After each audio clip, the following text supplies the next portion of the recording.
Hello, everyone. Jack Biggadu here. Happy Monday, or should I say, Happy Monday sucks. Hope everyone is doing well. As you can see, my lightning or my setup is not the same today because I'm on the road and in my hotel room, and you know how lit in hotels room can be. But it's Monday. We're here. We're here to do the show.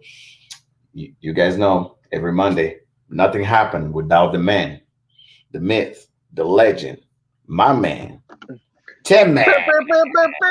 What's up? What's up, I Tim? finally figured it out to unmute myself. To unmute myself before the show starts.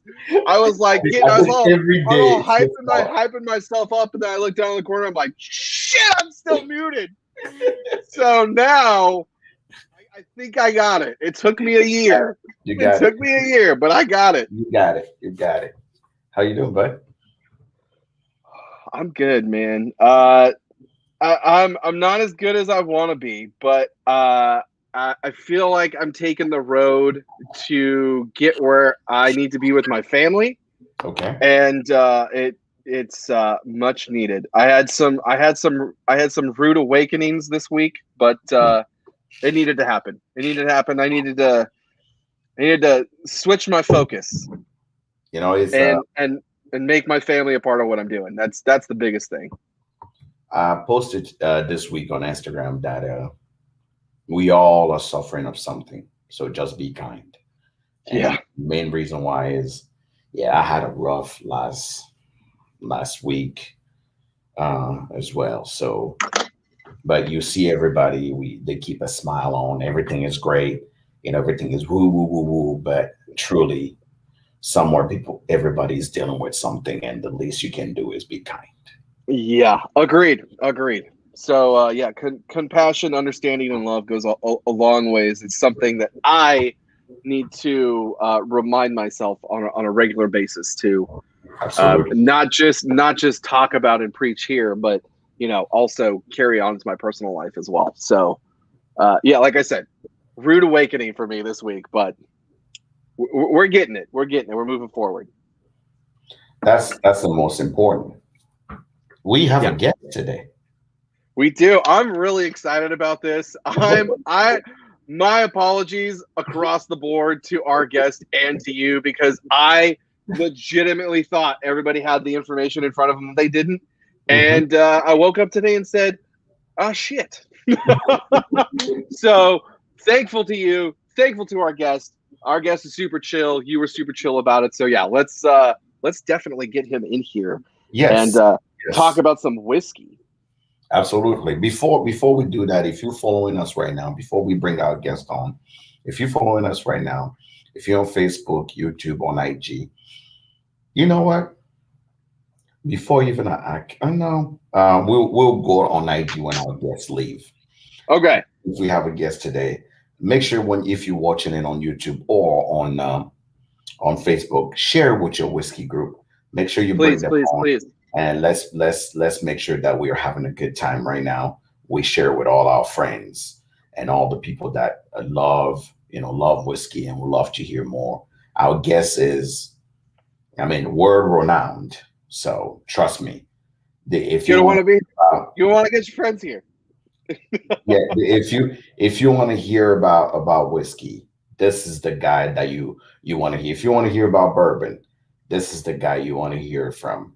There, I don't think there's anybody else you want to hear from. He is called the whiskey doctor. Is that right? That works. Professor. No, the whiskey The professor. professor. He's the professor of bourbon.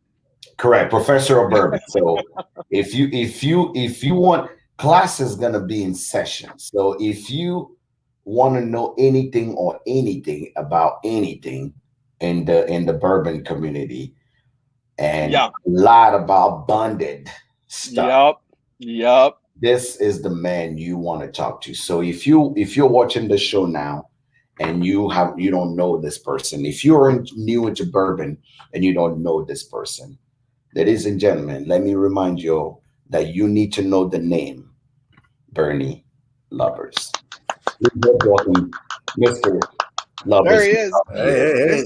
Mr. Bonded himself. Stay Stay bonded. bonded. Stay bonded. Stay bonded. Here, I got So this. This is for you, buddy. Right here. He does have the famous. That's what I'm sipping on is some mellow corn right now. How about that? Yeah. That wasn't planned. That just happened. You have the mellow. You have probably the coolest picture I've ever seen of you always posing with the tattoo and with your, with the bonded. You gotta have it. It's probably the coolest thing I've ever seen. That tattoo is legendary. That's probably the first thing I've ever seen you. And I was like, this guy can't be serious. He's not about whiskey. He's more in the tattoo.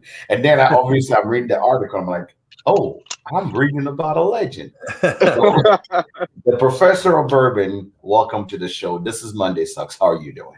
I'm doing great, Jack. How are you doing, Tim? It's good to be here. Appreciate y'all having me on. Here's to Monday not sucking as bad. Agreed. I'm about that right there. Man, I'm thrilled that you're here, Bernie. Seriously, it's been a minute since I've seen you. Yeah. But we lost a year. We did lose a year. We did. It was a whole year we lost. We did. To me, and I, Jack and I are huge on education when it comes to whiskey. And I would say if you're going to be a part of this, I guess, this community and this journey, you got to know about Bonded. And if you don't know the name, guys, if you don't know this name, Bernie Lubbers, you need to do some history and you need to sit down and listen to the man. I will say this, he's very humble and he's very modest, but he also knows his stuff. Well, you have a lot of accolades. Well, thank you. Well, we all have our own little niche. And when I started in this industry, this is my 16th year in the industry. I started January of 2005 when there was 10 distilleries in Kentucky owned by 7 different companies. And that was it. And then you had one outside. Smith Bowman was in Virginia, and that was it. And now there's 69 distilleries in Kentucky alone, and there's 2,300 craft distillers that didn't exist before this. So, you can't know everything. The real cool thing about the industry that I learned when I started at Jim Beam with Fred Noe, and then got to, going to the different shows and different whiskey fests and meeting the true legends, which are the distillers. They made it very welcoming to me because they knew and saw that I was talking about the industry, not just the brands that I was representing, but, talk about the industry and all that. Because it's I still remind folks that Jack Daniels, which is an amazing brand and an amazing company that owns them, Jack Daniels alone outsells the entire American whiskey category combined. That's true. We do have to stick together, and we do have to, and we all want a brand like that. We all want to be a Johnny Walker or a Jack Daniels. So, one way you do that is to do it together. And so we've done a good job of that. And even though there are, 69 distilleries now, and they are competitors, but you can't be Napa Valley with one winery, and you can't be the Bourbon Trail with one distillery. So we all kind of work together, and Bonded just became my niche. So what did you do before this? So between 1985 and 2005, I was a touring stand-up comedian. I love that so much. Right. So I made the natural transition, right? So going from making people laugh to drinking really well while people are laughing. What the industry needed at the time, and of course, you need a lot of dumb luck and serendipity that comes along with it, but also you got to find something to exploit. And so I was hired to do events and promotions in the state of Kentucky, Jim Beam, in little neighborhood bars. And so my job was to go around and run these little events and promotions and do some staff educations and things like that. So it was a temporary job for maybe 6 months, maybe a year, maybe 2 years. You don't know how long it's a promotional job. But when I got into it, I was like, wow, so I can stand up in front of people and talk. So the stand-up comedy allowed me to be able to talk to one person, 5 people, 50 people, 200 people, or 1,000 people. So not everybody has that kind of skill. some people can run promotions, but not everybody can do a presentation on things. And even though I didn't know anything about bourbon other than what my dad taught me, which half of it was wrong. The old bourbon has to be from Bourbon County, Kentucky, and all that shit. But that's what he thought. But one thing stood out with me with my father, who was a bourbon drinker. He drank a quart of bourbon a day, and he drank that brand right there, Heaven Hill 6-year 90 proof, which is one of my house whiskeys here, as you can see. I'll keep that in the screen there. And then, so that's one reason I have that whiskey there. My dad drank a bottle of that a day, and he lived to be 94 years old. And, but I remember coming back from working a comedy club in Parma, Ohio. And that is just outside Cleveland. And Drew Carey's old stomping grounds, by the way. And so I remember having my first favorite bourbon. So, I'm from Kentucky. My parents both drank bourbon. I was in a beer family. My dad worked at Fall City Brewing Company. Oh, no way. That's his company ring, 45 years of service. Amazing. Right? And so he retired in 1976. So I remember in the 80s, I would tell my dad, hey, I found this great bourbon, Dad, and I love it. And it became my bourbon. He goes, what is it, son? I said, well, it's Old Granddad Bonded. And he goes, Bonded? He says, now that's the good stuff. Now, when your father, who drinks a quart of bourbon a day, says something like, that's the good stuff, your antennas go up, right? And so I was like, what do you mean? He goes, well, that's bonded, son. That means that's more than just bourbon. And this is in the 80s, no. And I said, well, so what does that mean? He goes, well, it's 100 proof. And it's under the supervision of the United States government. And that's about as far as he got, right? But it did stick with me. So when I got into the industry in 2005, and I was working for the company that made Old Granddad, I was all excited. Hey, let's talk about Old Granddad. And I didn't know about where budgets come from and that there's certain emphases on certain brands that you need to talk about. Nobody wanted to talk about Old Granddad there or Bottle and Bond. Nobody cared about Bottle and Bond. Hell, when I started in 2005, nobody cared about bourbon, right? I mean, it was before any of this. So it was just interesting. But I did note that one thing I told myself in 2006 when I was hired from that job to be an ambassador for Knob Creek in the small batch, because Fred, like I said, you need good luck and you need serendipity and dumb luck. Because if you plan this stuff, I'd have screwed it up and nothing would have happened. But Fred No's picture went on the side of the Jim Beam bottle as the 7th generation Jim Beam distiller, family distiller. So he was going to go on a year-long worldwide tour for the Jim Beam brand, and Knob Creek and the small batch, Basil Hayden, Booker's and Baker's, was seeing an uptick on sales, slight, nothing big. This is back when Knob Creek was selling 70,000 cases a year. Right? Now it's 1 million cases. So, so they needed somebody. So they hired 3 of us to be ambassadors. So I was the first non-family Beam family ambassadors at Jim Beam for some of the brands, and I was too dumb to be scared and didn't even know that till years later. But so I said, well, I'm not a No or Beam. I'm not a distiller. What am I going to bring to the table? Because I've only been doing this for 1.5 years and I don't know shit right now. So, I maybe know more than a couple people in the room, but there's a lot of people who know more about me. So I was like, I'm going to make Bottle and Bond. I'm going to bring, what? And I did remember toasting with my friends in a new position. I said, I'm going to bring Bottle and Bond back because nobody cares about it. And of course it took, and I knew it was going to take a real long time. And of course I didn't bring it back.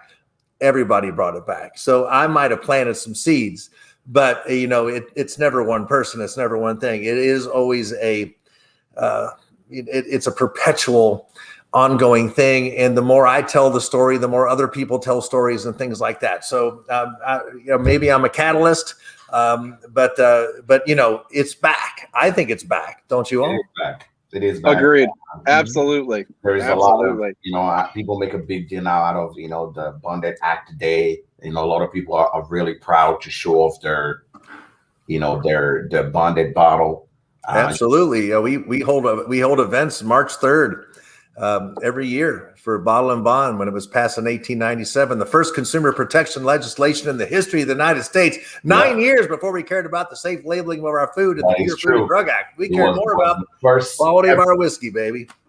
Protection consumer legislation that was out. We care about our drink before we care about anything else. That's right. Which is actually pretty particular, because I think you can talk about, I think every time I ever heard, I started with single malts before I got into bourbon, right? So my whiskey started more into single malt before I got into bourbon. But when I got into bourbon, somebody gave me that advice. He said, hey, if you want good bourbon, always make sure you get that thing that's a bonded. And the person didn't even tell me why. He just said, it's just show that it's quality. That's all the person told me. So here's my home bar. This is Burns Corner, right? So this is my house. This is where I live here. And everything to this side of the cash register is Bottle and Bond. So this is my Bottled and Bond section. I love it. I encourage everyone to have a Bottle and Bond section. Here's all the other bourbons and they're awesome.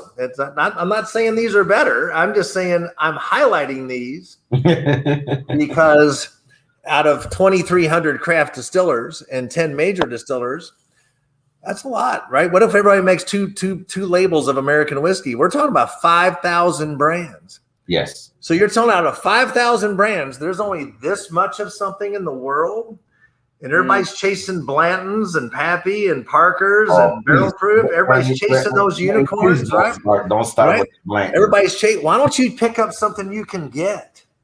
Now, I know these are harder to get, but there's plenty of gems that you can get every single day at not an expensive price. So why don't you do that? Over here's my other sconce. Yeah, Mike Craig in the back there you go. There's my other house whiskey, Mellow Corn, which is on an elliptical pourer. And, and even though that's not Bottle and Bond, that my dad drank a quart of that a day. That's my house pour. Damn it. That's what that's going to be. So Bernie, will you talk a little bit about, I feel like a good amount of us know the whole Bottle and Bond Act, but will you just let everyone know what bonded means and why it started? I feel like that's very important. That's the big thing, why it started. Yeah. Yes. So you hit in the late 1800s, you have the country's growing exponentially. You have things going out west, and a lot of people are paid with whiskey when they dug the Erie Canal, when they built different bridges and locks and dams, when you were in the military and the cavalry. Anytime you're doing dirty, crappy, dangerous jobs, they bribe you, right? So today they give you a bonus, right? If you want to, I just saw a commercial for UPS here in Louisville, Kentucky, and they're trying to hire people for working third shift, and you get a bonus in your pay, right? If you stay 90 days, that's pretty cool. Mm-hmm. Well, what they did there is they paid you in whiskey a lot of times along with the pay. If you're in the cavalry, they give you a uniform to wear. They give you a barracks to live in. They give you food every day. That's a pretty good deal, but still people are shooting at you and stuff. So, they said, well, hey, we're going to give you a bonus in whiskey. So you get a daily or a weekly ration. That's pretty good. If you're a distillery and you're making whiskey, there's no laws saying what whiskey is, right? There's no laws saying what rye is. There's no laws saying what rum is, really. So you can basically take neutral grain spirits, and let's say you taste the generals on your best whiskey. Okay? Well, if you're and you get the contract, do you think if you're Dr. James Crow, you're going to deliver them Old Crow, right? Because that's what you tasted them on, and you're a man of your integrity and your word. Mm-hmm. So Old Crow was delivered to the cavalry, I'm sure, because that was General Grant's favorite whiskey. But what if you're a not so honest distiller, right? And you got that government contract after tasting the generals on your good whiskey or your bourbon? Well, you could just make a compound or an imitation bourbon, and you just take neutral grain spirits and add maybe juices, coffee or strong tea, tobacco spit tunes full of stuff to give it color and flavor and different things like that, and slap a bourbon label on it, and off you go. Well, that didn't sit well with the straight whiskey producers like Dr. James Crowe and others that made whiskey that got their color and flavor straight from the barrel. Right? So nothing was added to it. So they decided they were going to try. And then you had this other thing called the Whiskey Trust. At the same time, in Peoria, Illinois, there was this gentleman, and there was no law against having monopolies back then. You could have a monopoly. And he was trying to buy up all the little distilleries around and just become the whiskey guy. And they called it the Whiskey Trust. And so that was all happening at the same time. So they were far in the Kentucky and Pennsylvania, Maryland, the rye makers and bourbon makers were a little bit far away from that. And so that shielded somewhat, but they went to their friend, John Carlisle. And John Carlisle was the Secretary of Treasury of the United States. And if you look at that's John Carlisle's picture in the top of every bottle on stamp. And his Treasury agents were already living on the distillery grounds, because ever since the last war that we had, we had the Revolutionary War, the War of 1812, and then the Civil War. There was always a tax on whiskey to pay off the war. Mm-hmm. So the Treasury agents were already there, so it cost the government no extra money. And so when they passed this Bottle and Bond Act, it was a purity law, and also it did delay having to pay taxes from the distillery, because you had to pay taxes when it was made back then. Today we do it as we bottle it. So back then they paid it as they made it. So when it went in the barrel, they were paying for angel share before they were paying for whiskey before it evaporated off. So it really wasn't fair. But anyway, that's the way it worked. So it was advantageous to the distillery to delay the taxes, but also you were guaranteed a good age, a good strength, and purity, because only pure water could be added to it. It had to be exactly 100 proof in the bottle, and it had to be a minimum of 4 years old. You had to put the real name of the distillery on, and the DSP, the distilled spirits plant number. So I know who made it, how old it is, how pure it is, how strong it is. That's good information in 1897, and it's good information today. So my question usually comes in is, when I was a whiskey noob, I always thought Colonel E.H. Taylor was the reason why, became. He was definitely one of them. Yes. Okay. Yes, he was one of the distillers. I believe Ezra Brooks was another distiller that helped pass it. I'm not sure if Basil Hayden was one of them either. I know that not everybody wanted it. Isaac Wolf Bernheim, who's the namesake of our distillery, where we produce whiskey, he did not want it. You can imagine saying, "Hey, let's have the government help run our business." Sure, that's not going to fly, really, whatever. So there were some that needed convincing. I do hope and do think often that folks like Mr. Bernheim today would go, "Okay, this is pretty cool," because we're controlled by the government a lot anyway. But that was just another thing. It did pass, so it didn't matter. He had to navigate those waters after anyway, and he certainly did, and did thrive underneath it. So let's go. So you transition from stand-up comedian into into like a side gig, into it seems like turned into a full-time gig. Oh, it was a full-time gig to begin with. It was a full-time job. I had to cover the whole state of Kentucky and had certain accounts that ran, so I covered, Northern Kentucky and Covington, Newport, Lexington, Owensboro, Bowling Green, Louisville. I mean, I was busy. I was basically an ambassador for the brands, but it wasn't an ambassador. I was running events and promotions in the state of Kentucky for the distillery for certain brands. Yes. Okay. So when have you noticed a spike in bonded? So you started talking about bonded back in 05, 06, right? Oh yeah. I mean, I don't. Not for 10 years. I mean, you know, I think. I mean, distilleries were not coming out with bottle and bonds. I mean, I went from Jim Beam in 2012 to Heaven Hill, where I currently work. And so at Heaven Hill, we had a dozen bottle and bonds. At Jim Beam, they had two, right? And most distilleries had two, or they had none, right? So it turns out the two distilleries that make the most bottle and bonds is Buffalo Trace and Heaven Hill. Coincidentally, two family-owned companies. And it would take a family-owned company to make and concentrate or have bottle and bonds, because a bottle and bond is never going to be a million case brand. I'm going to say never. You'd have to really be a large facility, because we got to make all the whiskey for Evan Williams, right? Right. So we make Evan Williams the number 2 selling bourbon in the world. Evan Williams is a 2 million case brand. So we got to have enough whiskey left over, because one of the rules of bottle and bond is you must make it in one distilling season. That's January through June or July through December. So you can't mingle barrels together from one season to the other.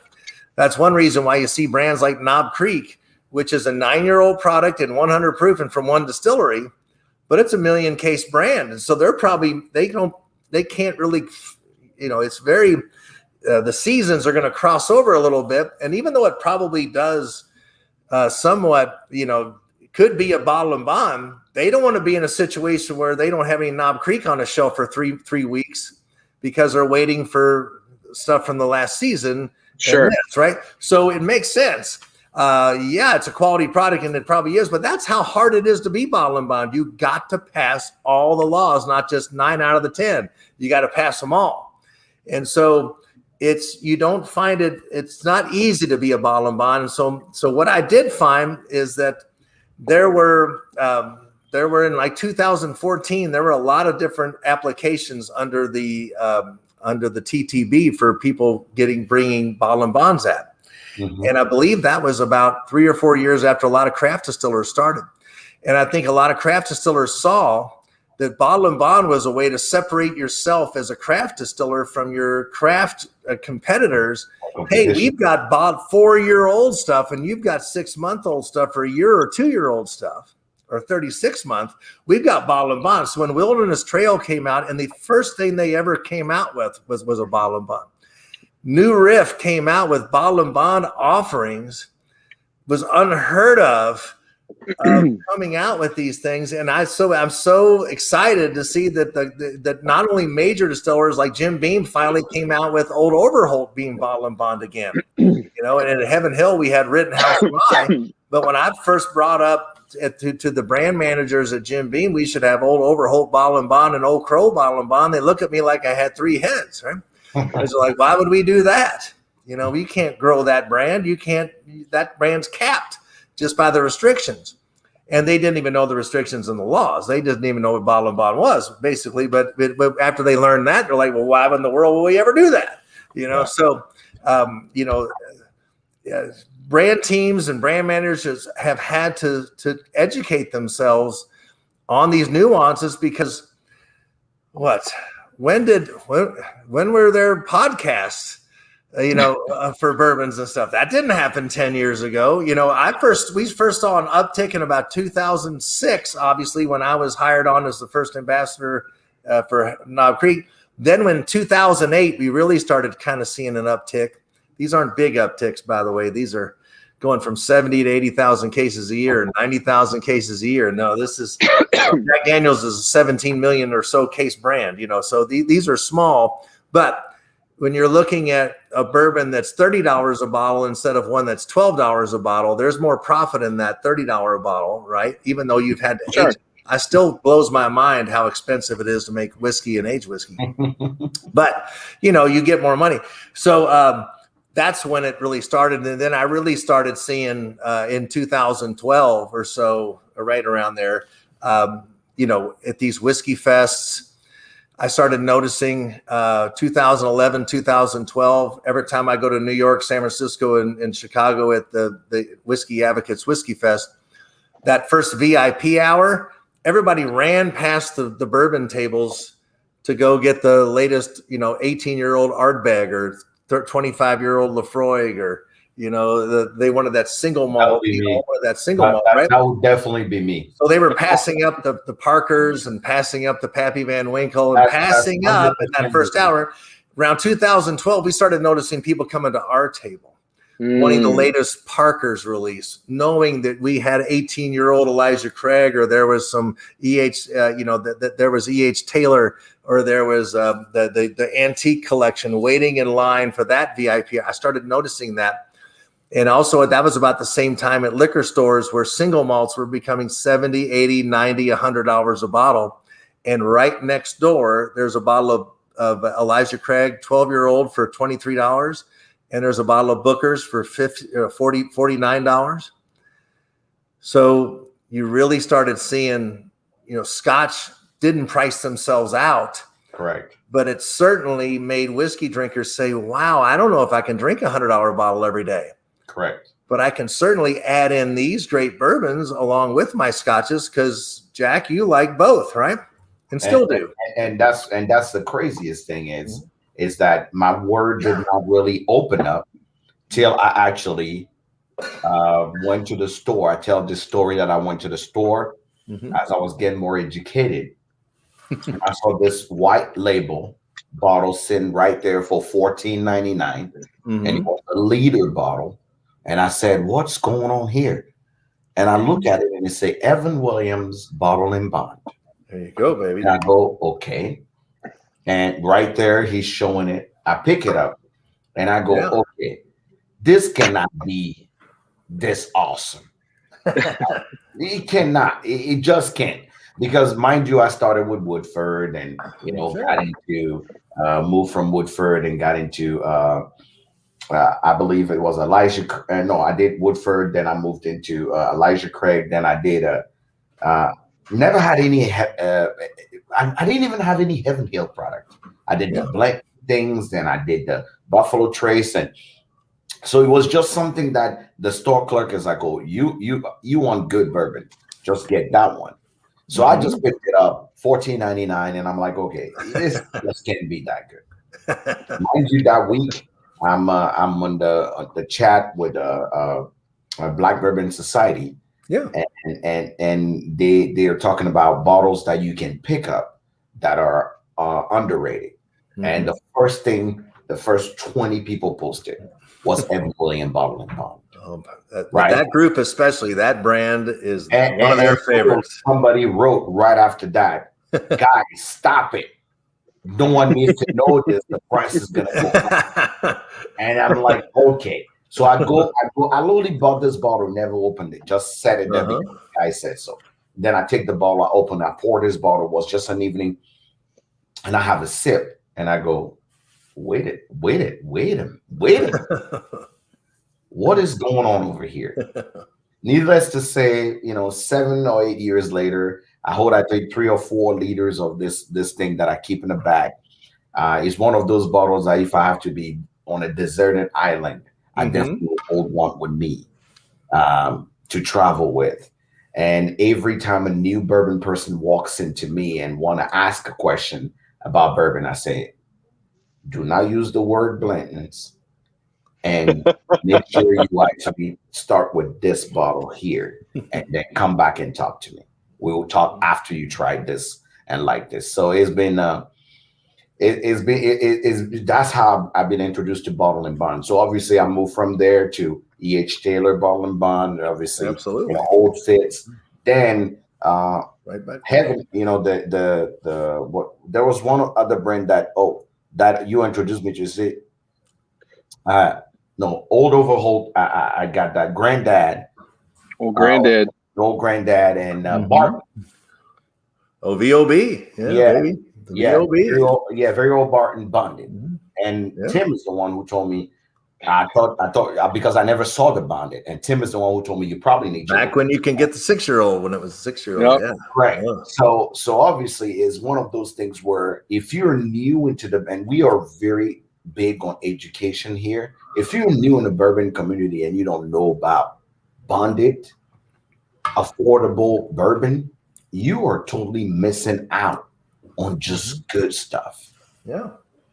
Absolutely. Everybody Agreed. will follow the hype. But if you had an advice, yeah, and he's the one who also introduced me to JTS Brown. If you had an advice for somebody who's just walking into whiskey and new to bourbon, because believe it or not, I'm talking to people now that I'm sure at your age you're talking to people that are not just graduating from college, getting their first big boy check, and trying to get into bourbon. What would be your first advice to those people? That's easy. My advice is always buy every bottle and bond you can get your hand on, because it all branches out from there. So you have every style of American whiskey. I don't know of a wheat whiskey that's bottle and bond yet.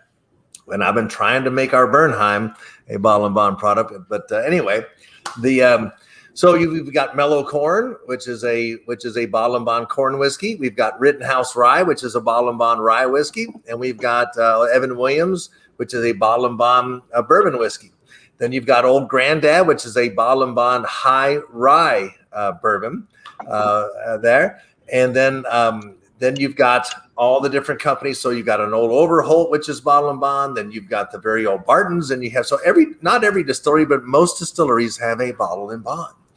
And all you need to do, there's 5,000 brands of American whiskey. There's probably between 40 and 50 bottle and bonds on the planet right now. It's not a big universe. Think about how many bottles you got in your collection. I'm talking about 40 bottles, and there's probably less than 20 available in your state alone.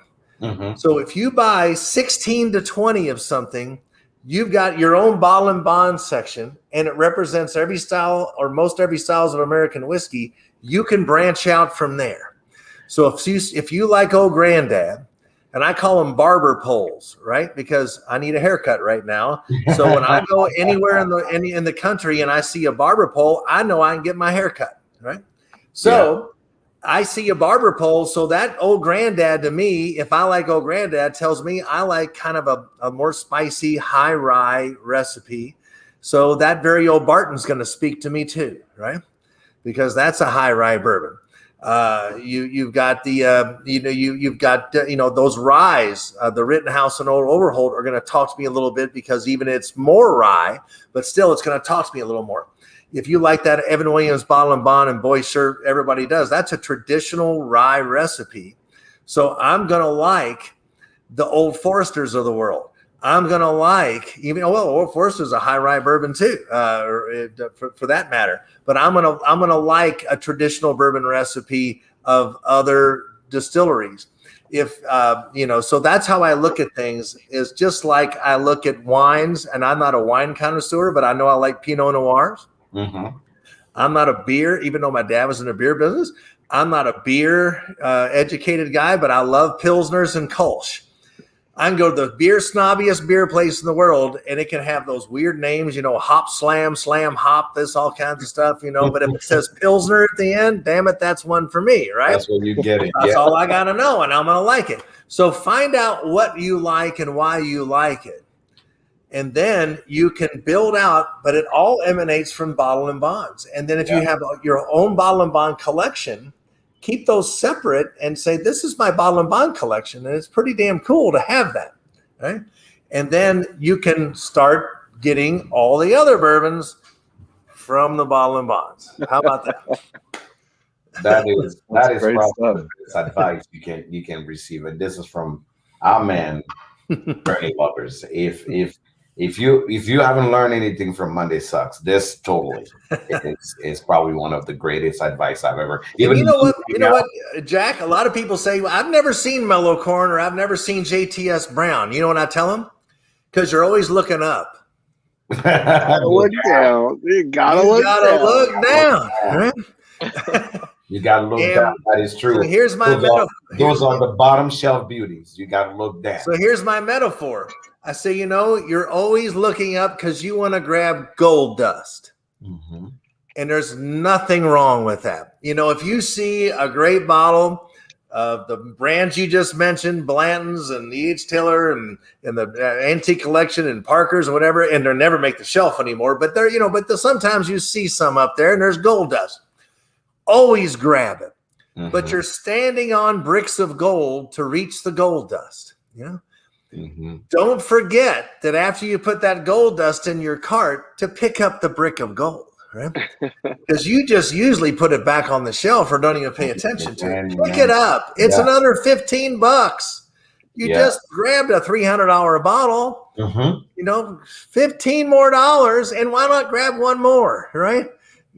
Grab another one while you're down there. I don't care if it's ours. I don't care if it's Heaven. Grab somebody's. Something. Because there's only 16 in your state. Get them all. You know the funny thing, Bernie, is that I'm literally sitting here while you're talking, and I'm going through my head right now and going, how many bottle and bond bottles do I actually have? Mm-hmm. Am I even doing my due diligence to make sure I have as many bottle and bond as possible? Right. Because yes, I'm stuck on Evan William Bottle and Bond and Old Granddad, but you literally made me doubt for a second. I said, I don't think I have enough bottle and bond because I have some old Fitz, I have some E.H. Taylor, I have some Evan Williams, and I have Old Granddad and old Overholt. But beside that, I can get out of your comfort zone too. Bond and Lillard. Get out of your comfort zone a little bit, right? Here's an apple brandy that's bottle and bond. It's not just bourbons, right? Get out of your comfort zone a little bit. Get in there, right? Get it through. Here's our Sacred Bond, the only bottle and bond great brandy in the world. Right? Get out there. And they're both aged in bourbon barrels, by the way. So damn it, it's got a connection. So who cares? I do. You see, you are dropping knowledge on me right now. I mean, how many times you seen this and passed it up? Oh no. Yeah, you done goofed. I have a couple of those. I'm not saying you specifically, Jack. I'm talking about the you. No. Y'all. There's so many times people say, I don't like that early time. I just don't like it. Okay, so talking about stuff that was aged in bourbon barrels that's not bourbon, can we talk about the significance? Sure. Of these two, can you drop some more knowledge on us? Absolutely. About these two guys, please and thank you. Sure.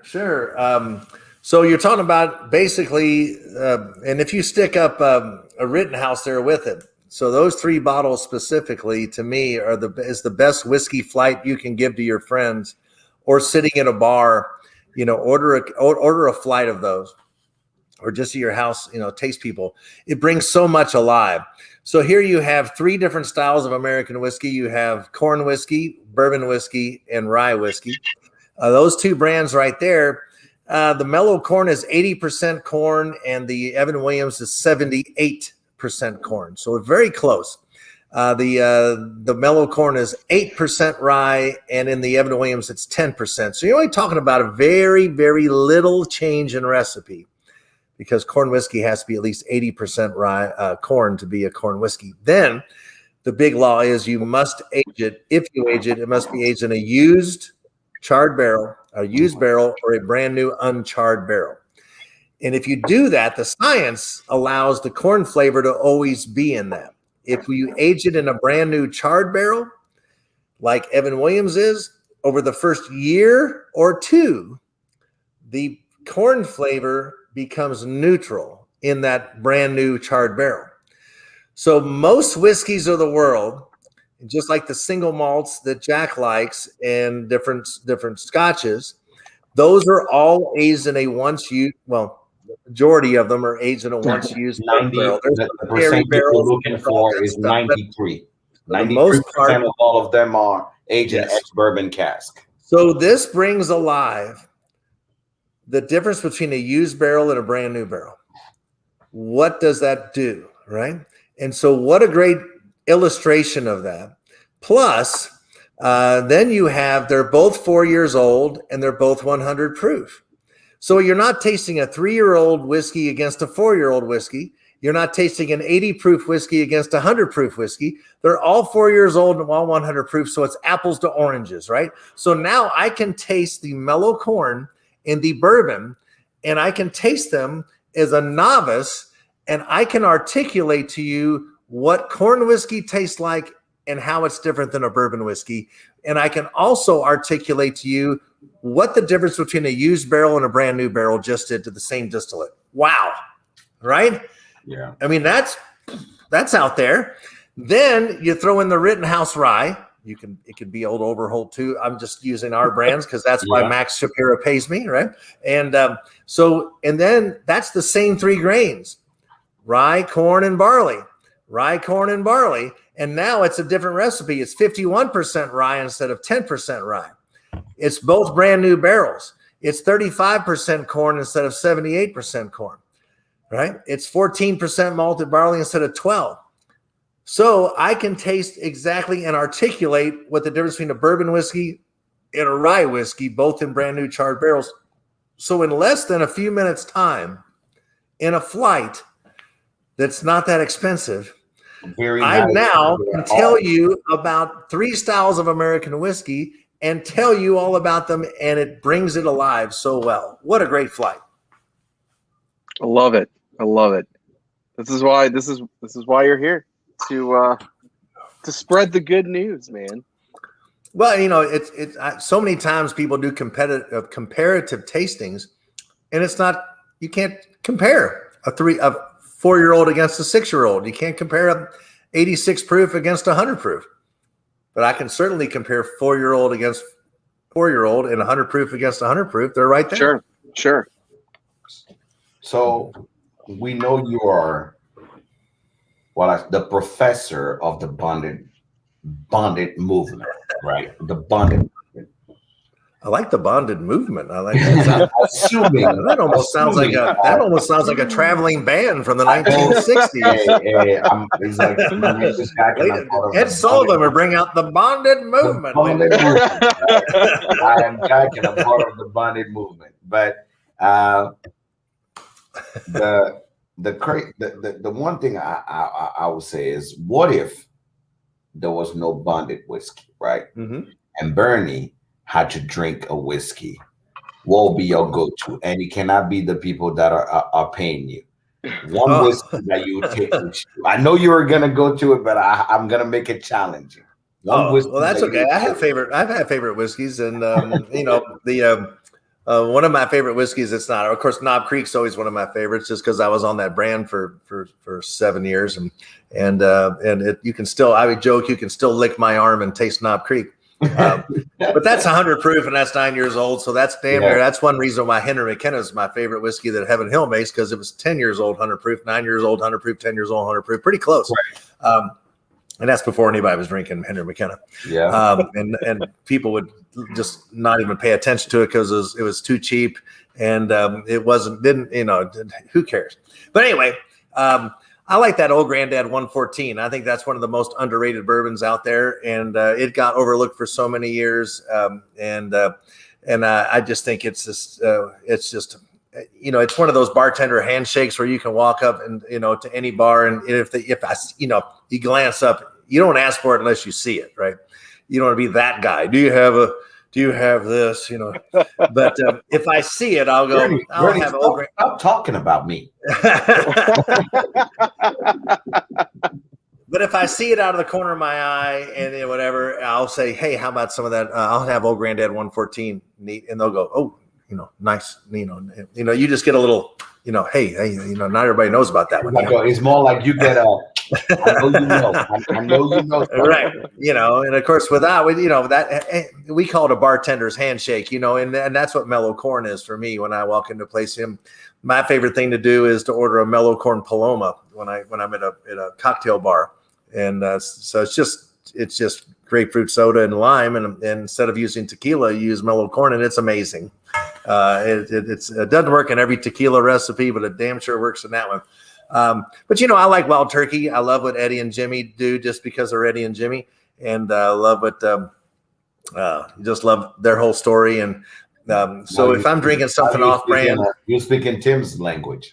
Yeah, if I'm drinking something off brand, it's typically who I'm with and what distillery they work for, and that's what we start drinking because out of respect to them, we always drink each other's stuff.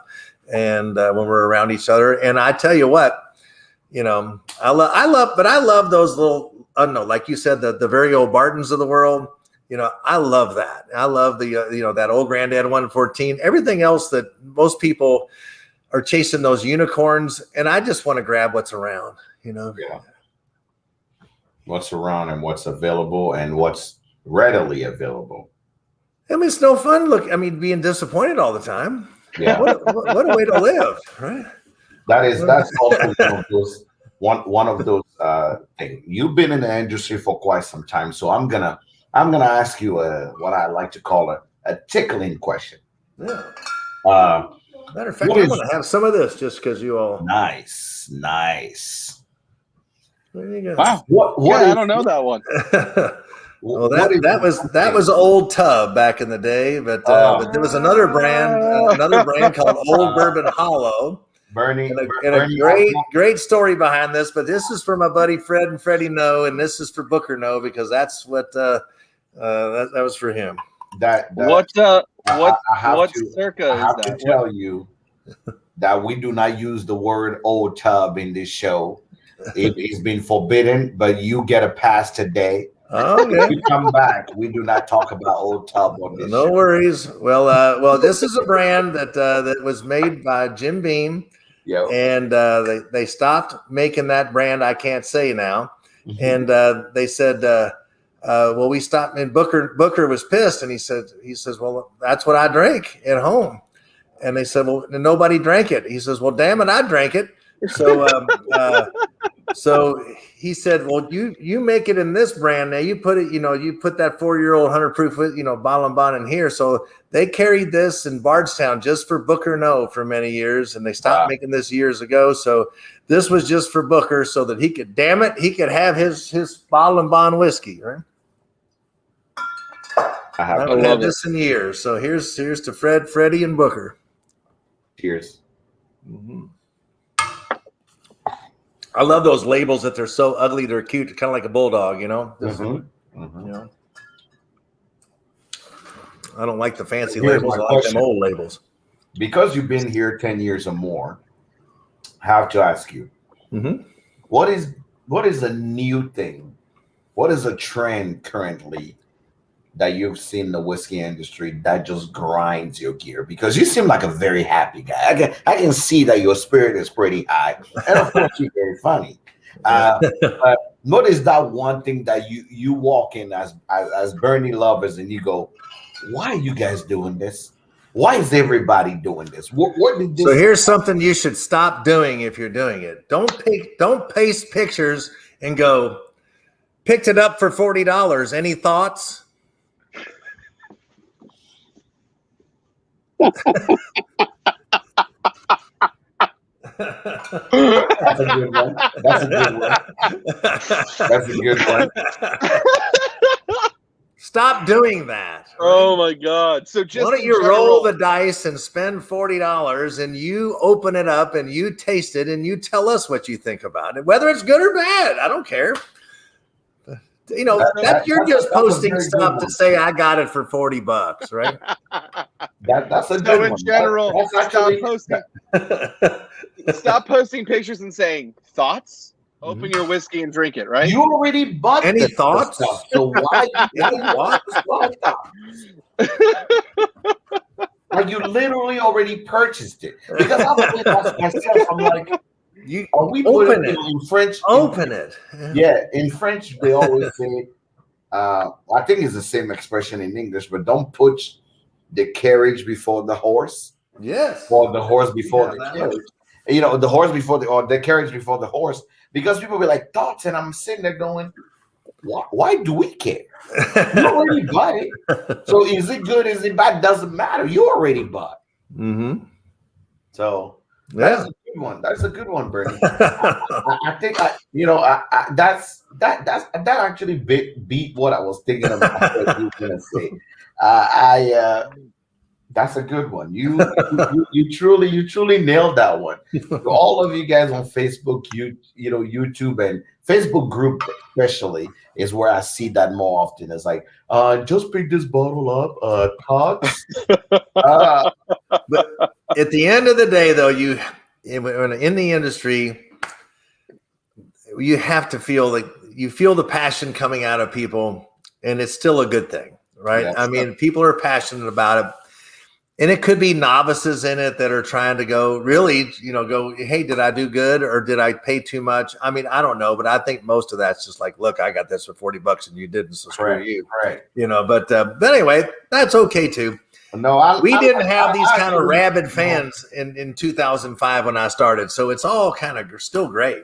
True, but I like the fact that some people are now smart. As we educate them, they will actually, send me a message. I was telling, I think a couple shows ago, I was telling Tim that I had one of our followers send me a message, say, I'm at the store right now. Somebody's trying to sell me a well of full proof for $350. You think it's a good deal? Should I buy it? Mm-hmm. And I literally wrote, hell no, get out. So that's what I wrote. And he sent me a message back and said, he's like, thank you. But then a couple weeks later, he's like, well, I just picked up one for about $95. And I'm like, there you go. So a little bit of patience goes a long way. So I like those people. The people that I can ask, I truly do not have a lot of tolerance for is definitely what you posted. Is like, pick this one up, thoughts, open it. We'll know your thoughts when you're done, because we all like our whiskey the way we like our whiskey. There's no 100% way to like our whiskey. You may like bonded. I obviously on my channel say the truth is barrel proof, which means I like high proof stuff. Love barrel proof, yes. Right? I love barrel proof stuff all the way to my single malt. I like cask strength. I like to literally play with cask strength because I'll be dropping water in every sip all the way till I get it down to under 100 or under, because I really want to break down all these flavors and esters while I'm tasting. So, but people don't have the patience for that. They will, most people just look at me and go, what are you doing? I say, I like my whiskey straight from the barrel, and I want to play with it. Don't serve it the way you think it's going to be. So, two of our barrel proofs won best whiskey of the world the last few years, and that's been pretty cool. A lot of bottle and bonds, like the Dickel bottle and bonds, have won best whiskey of the world. So higher proofs is a thing, and that didn't used to be a thing. So we're getting to be better drinkers, more sophisticated palates in the U.S. market. I always joke that we've kind of turned into to the Japanese, because before it was only the Japanese that liked old and strong, and now we like old and strong. So it's just they've been drinking a lot longer than we have for that kind of thing, and it was the American palate that liked 4 to 6 year old whiskeys, and that's basically it.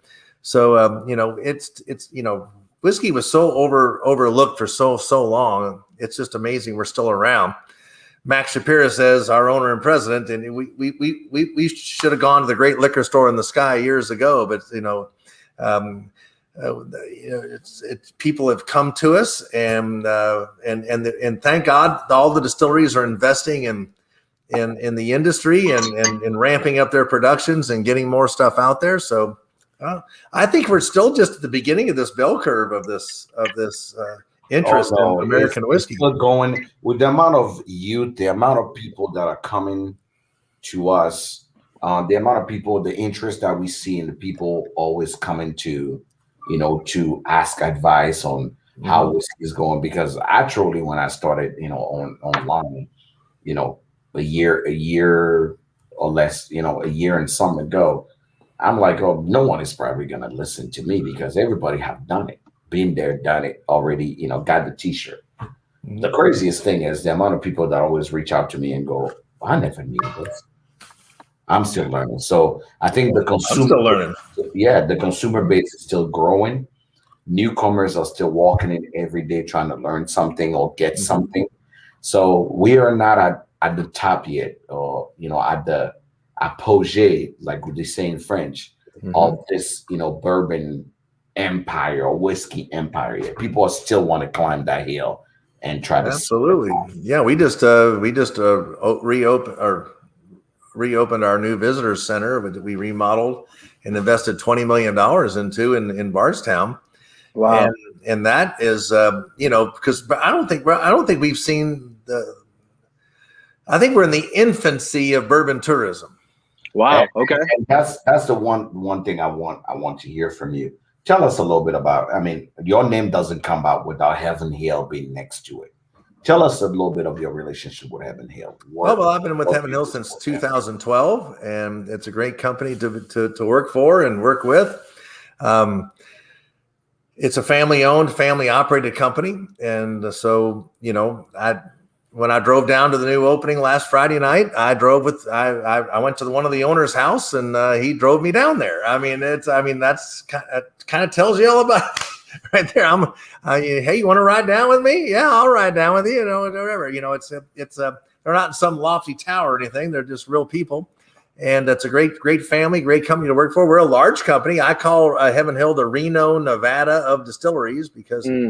Like Reno, Nevada is in the shadow of Las Vegas, but they gamble and they do a lot of things they do there. So they say they're the biggest little city in the world. And I say we're the biggest little distillery in the world because we are big. We make the number 2 selling bourbon in the world, Evan Williams. We have the world's largest single site bourbon distillery. We make 1,500 barrels each and every day, over 400,000 barrels a year. That's a lot. We have 2 million barrels in inventory and 64 rick houses, but we're still small because, one of the owners can call me up and say, hey, you want to ride down with me to the distillery opening? And I'm like, sure, I'll ride down with you. This is great. Tim, have you ever been to Reno? Because as he's talking, I can see it now. Like I literally can see it in my head. Because I remember being in Reno. I was standing with my daughter. Mm-hmm. We were in Reno because we were supposed to go to Tahoe, Lake Tahoe. And we stopped in Reno for the night. And we just stopped by and walk around Reno. Mm-hmm. And when we stopped there was that sign there, biggest little small town. And I sat there and I'm like, this words resonate with how I see myself. And now that you're talking about Heaven Hill, I'm sitting there going, this is very true. Like strong. We talking bangers. Jack, I have never been to Reno. I've been to Lake Tahoe, though. So here, I feel a trip that Tim and Jack and I must take together. I'm telling you. Let's go to Reno. If we're going to Reno, we need to. Then we can play the Grateful Dead song, "Friend of the Devil." I went down to Reno. Oh, I was chasing 20 hounds. We can only go to Reno if we can all go in the convertible. That's my God. That's the only way we're going. Those road from Reno into Tahoe, I literally took an Uber from Reno into Lake Tahoe. Really? And it's literally 49 minutes. Oh, wow. Getting to Lake Tahoe from Reno. So I literally took an Uber, almost an hour in, and we parked there. I'm like, this is probably the best thing I can do. I can come and gamble down here and just drive all the way down there. And you can gamble in Lake Tahoe too. I mean, Lake Tahoe is amazing too. Yeah, no, just beautiful mountains, scenery, boat, be one with nature. And obviously I travel with my own whiskey and really enjoy my whiskey right with nature. And well, I see a future trip. Let's talk about that. Amen to that. I'll be down. I'll be the first one. No one's called me on that saying, have I been to Reno? So that's, I appreciate y'all doing that.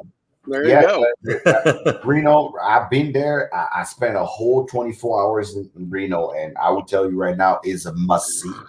And amazing food, amazing scenario.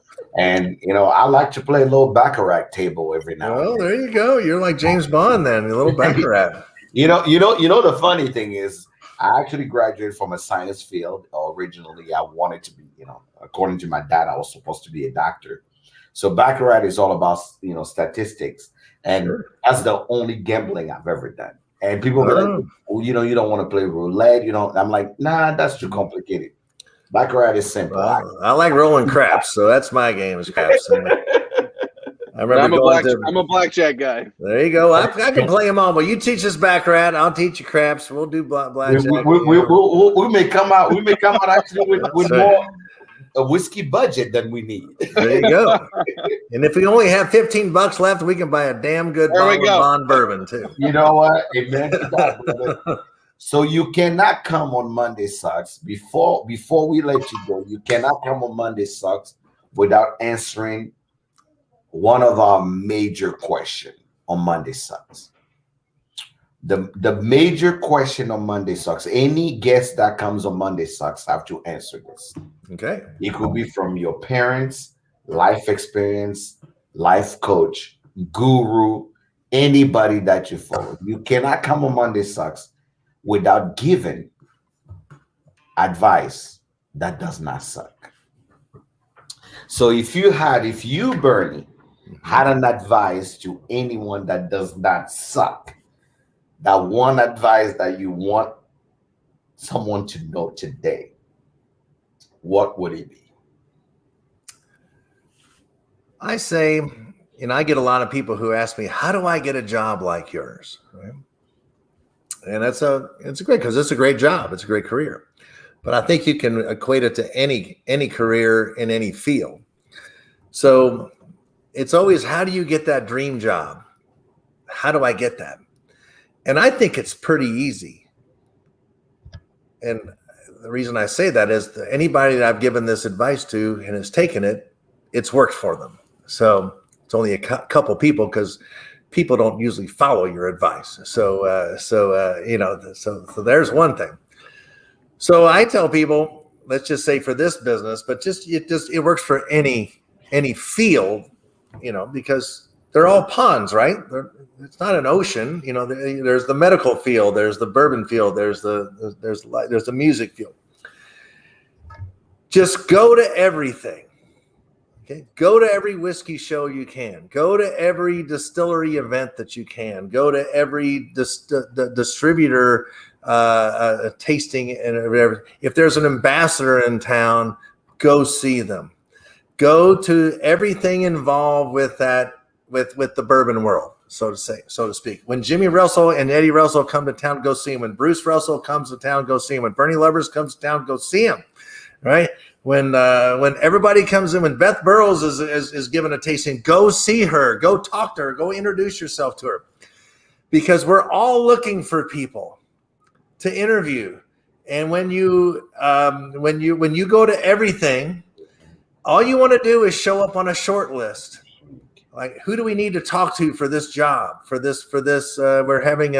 need to post this a career.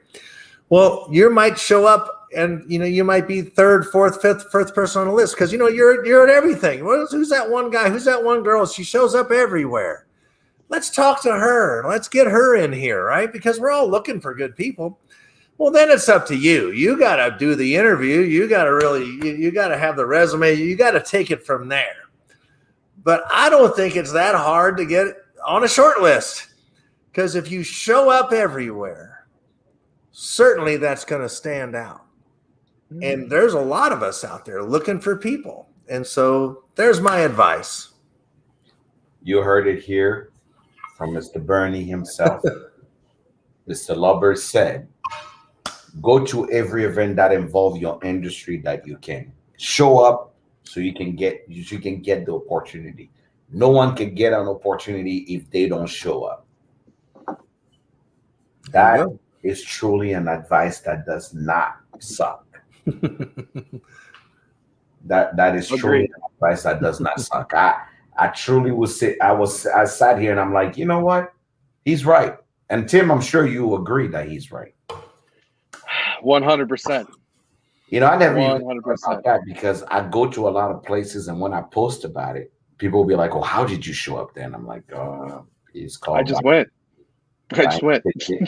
Buying a ticket, saying hello to a few people, make sure people help you to actually get you into one or two doors while you're there, or somebody tells you about join a bourbon society and go to other bourbon societies events. When you see the Black Bourbon Society is doing some, show up, introduce yourself. You don't have to be a member of that. Go, hey, I'm a member of this over here. I saw you were doing something. My name's Bernie. How this? Is it okay if I come in? I'll be happy to pay whatever. Show up. So when in doubt, show up. Show up. because your personality will shine either way, right? I'm in sales, obviously I'm in insurance and I'm in sales, and people always say, how can you get the opportunity or can you get the sale if you don't show up? Because people don't buy the product, they buy you. So show up so they can get a chance to buy you. Yeah, like I said, you got to get the job after that. You got to, but you want to get on a short list. Right? Indeed. Mm-hmm. Indeed. Bernie, Cool. Bernie, I can't thank you enough. Right. Hey, Jack, Tim, thank y'all. Appreciate it. I cannot thank you enough because your spirit, I like to say I live off energy and spirit, and your spirit speaks to me. You just have this beautiful, joyful thing that you put out there. We are now the Bonded Movement Band, and we recruit. We Bonded Movement, baby. I saw you with your guitar, and obviously, I did a little bit of choir, so I sing a little. I would say we are now part of the Bonded. We are part of the Bonded Movement crew. So if next time I'm in Louisville, I'll make sure to contact you. Please do. Sure I share a pint or a dram with you, so Absolutely. we can truly connect. I can't thank you enough for coming on the show. You are a busy man.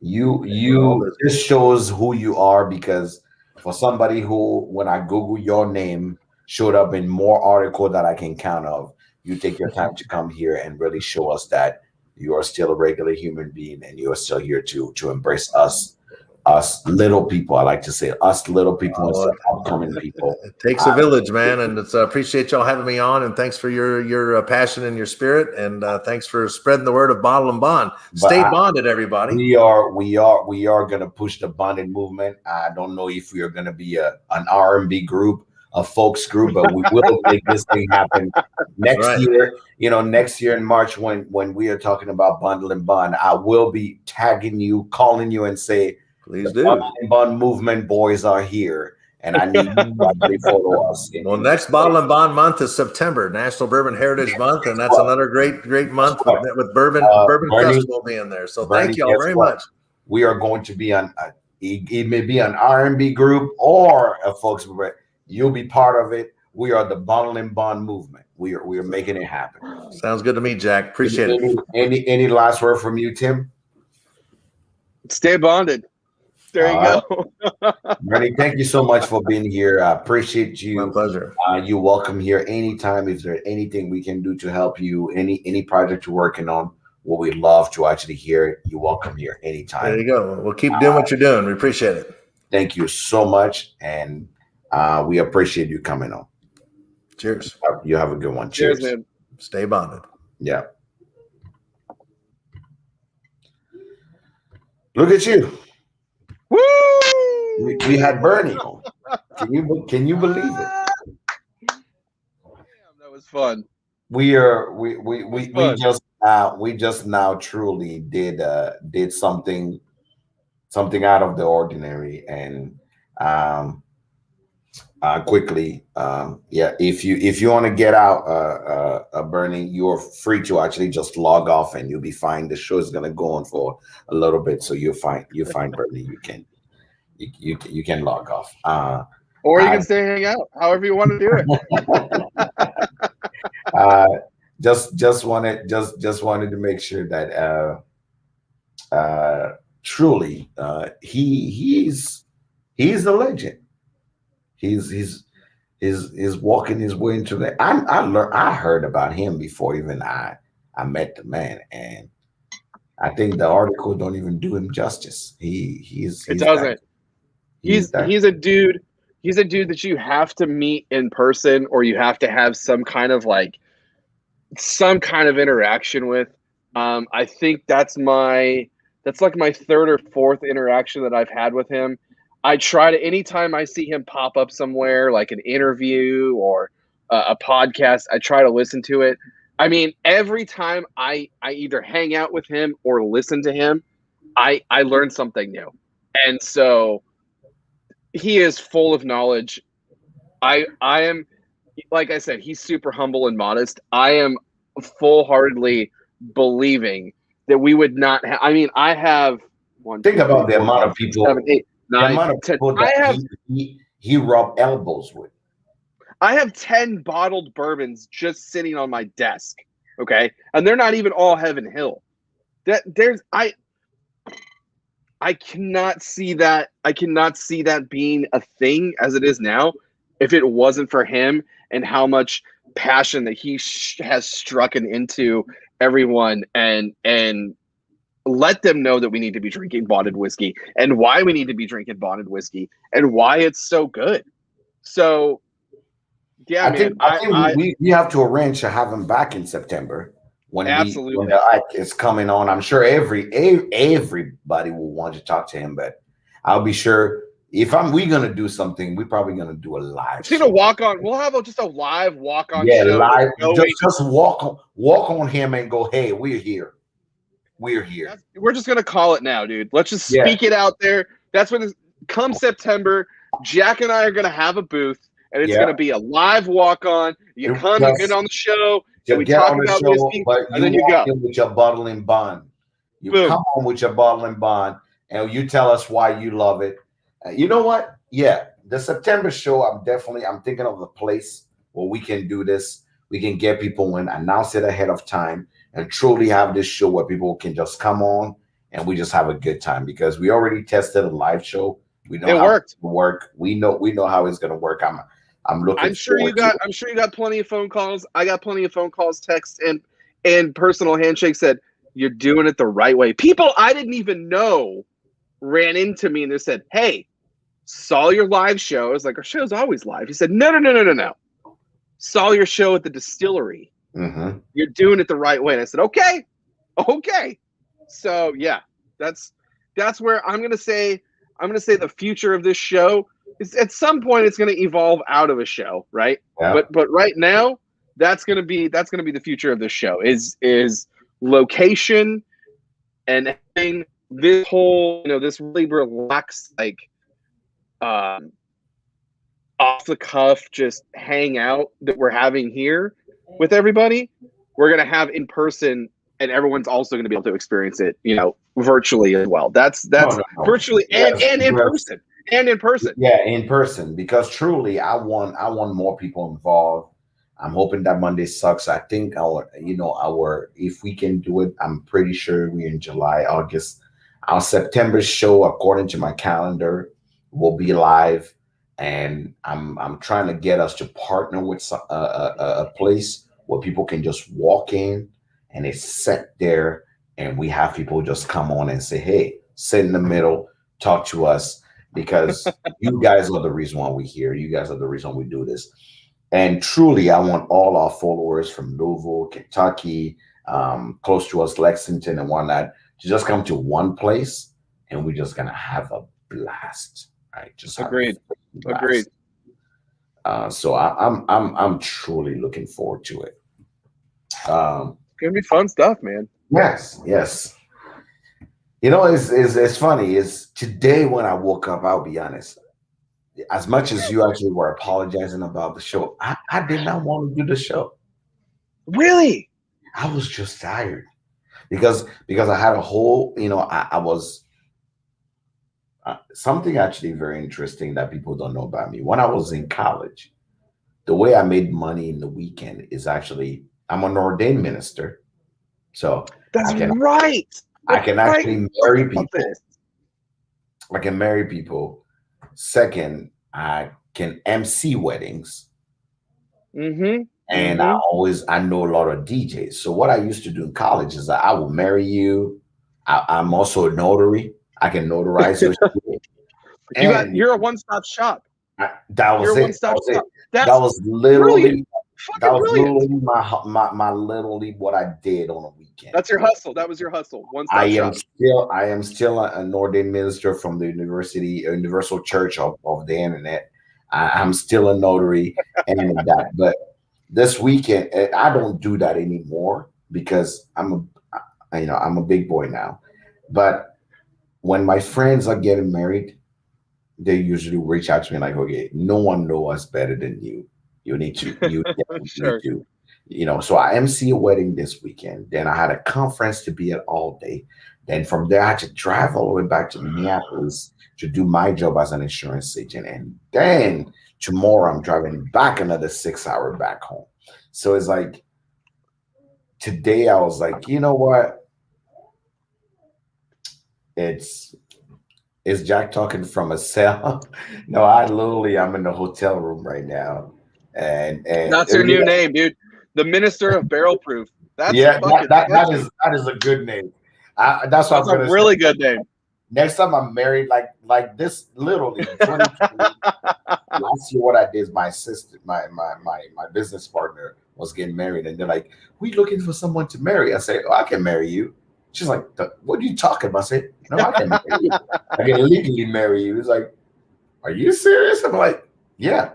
I have I have what I like to call a wealth of random talent Sure. that I just wanted to have because, like, literally, I don't know how many people actually reach out to me, like, will randomly be talking to me, like, "Oh my God, I'm so late. I got to go to the bank and notarize something." I say, "Oh, I'm a notary." They go, "What?" I say, "Oh, I'm a notary." "Why you a notary?" I say, "I don't know, because I just wanted one time to notarize some shit." I'm like, fuck it. I'm just gonna be one. It's one of those weird things. Like, why did I get ordained as a minister? Is because one of my close friends wanted to get married. I'm like, you know what? Why do you have to do this? I'm gonna marry you. The internet say I can get ordained to marry you, so I'm marrying you. Well, the same thing for MCing. MCing just happened because I just really wanted to walk. A lot of people that are having, an interracial marriage, African person versus, white people, will be like, Sure. they'll be like, "Oh, we want an MC that understand both cultures, that know that, the African side, but you understand the American side, and you can speak both languages to help, our parents or family here to really embrace this wedding." And started like that, and you know 12 years or 13 years later, now my friends will call me and say, you're the person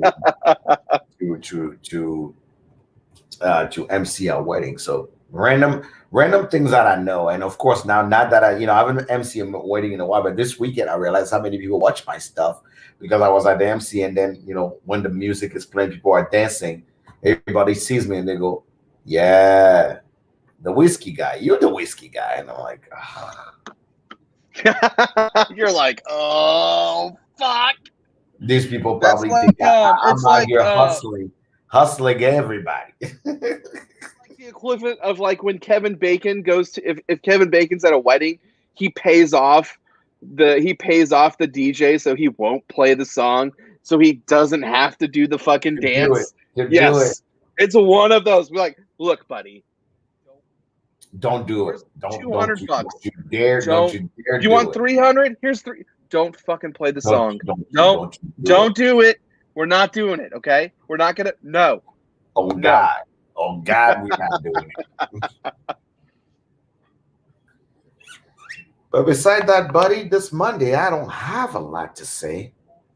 I'm more of a tired. I'm like Harrison. I'm tired this Monday. I'm okay. I'm okay admitting that I'm actually tired. I'm usually the one with all the energy, but I'm not home. I'm in a hotel room, and I really It's all just good. wanted to just have the show. And I did the good grace to still bring my camera and my computer and make sure that we have a show. I appreciate you, man. And I'm even though I was very apologetic, I'm glad the show turned out the way it did I'm, because I'm, I'm very I glad. don't know if it would have been the same. It was. I mean, if it would have been like, if you would have been mentally like, okay, this is what's happening, right? I don't think it would have been the same. And yeah, and the craziest thing is, a lot of people don't know this probably about why you and I are still have a show is because truly somebody asked me one time, like, "Oh, would you ever consider another show person?" And I sat there and I really thought about it. And I said, "You know what? I don't know.